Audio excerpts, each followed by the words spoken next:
Hey, I'm Grant Anderson, and today we're going to talk about proper pitching form and pitching mechanics and some drills that you could do to work on all that stuff. So to start off, ideally you'd be on an actual baseball pitching mound. We're on a softball mound today. That's fine. It's got a rubber. But your full windup is different than the stretch, because the full windup, you use the full windup when no runners are on base.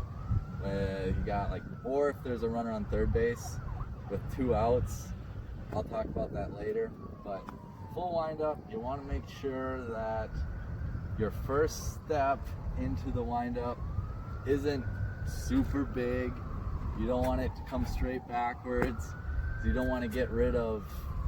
You want to get rid of unnecessary movement and momentum shifts. You want to stay going home.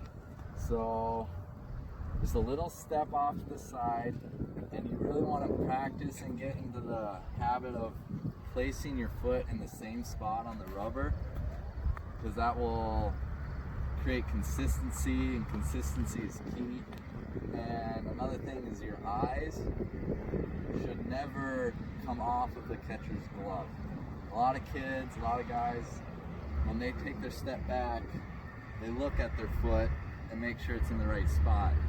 You can do that when you start off in practice and warm-ups in the bullpen, but then try to get in the habit of doing it without looking at your foot, because that little distraction, pulling your eyes off your target and then trying to pick it up again as you start your motion, it's going to throw you off.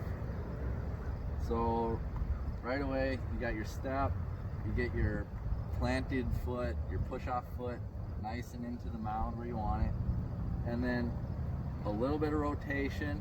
As soon as your back foot comes up, your right knee, your push-off leg should be bent and going towards home. A lot of guys in the pros, you'll watch them, they're going to be coming up here, they'll be standing still. A lot of guys will turn all the way. Clayton Kershaw, you look at him and he does his up, down, and then go. They're getting paid millions of dollars. They can do whatever they want. But as of right now, you're not unless you're super strong, your arms in amazing shape, a lot of it is going to be in your leg, getting the leg bent, going home, pushing off, and leading with your back pocket. When you lead with your back pocket, your body is all torqued up. It's like a rubber band, all twisted, ready to unload.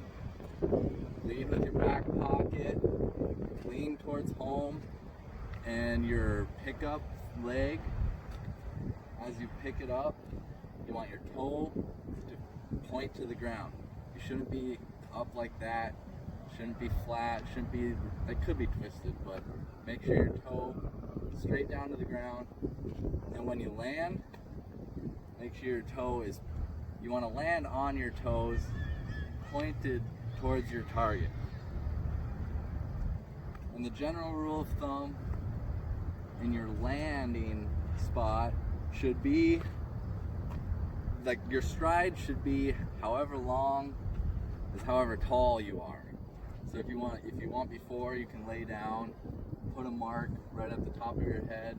That should be your target. But pretty comfortably, if you're reasonably flexible, that's going to be your landing spot. So take your step, get your foot positioned, lead with your pocket. As soon as you come set, you're in this position to throw, you should be in what's called the pitching tee. You're making a tee with your body. What a lot of kids do is, as they're coming, they throw their arm back. Instead of doing that, keep your arm and the ball over the mound, and as you go home, move away from the ball. That creates forward momentum. You're not throwing yourself backwards. So forward momentum, away from the ball, point at home with your glove, and as you start to pitch, your hips are gonna come through. And as your hips come through, as your hips come through, your shoulders, you're still tucked, looking at home, and then you're gonna pull your glove to your chest as you turn towards home. That's gonna be that rubber band unwinding. So your hips come through, and then you're pulling your body around. And the pulling motion of your glove is gonna power the twisting motion in your body. So the hardest pitch you're able to throw. So doing that in real speed, you'll be looking at something like this. Alright, so one good drill that I like to do is find a fence or a wall, come about a foot away from the wall, and you're going to pretend like you're throwing into the wall or pitching into the wall. You're going to be set and you're skipping all of the wind-up stuff. You're just to the point where your lifting leg is going to come off the ground.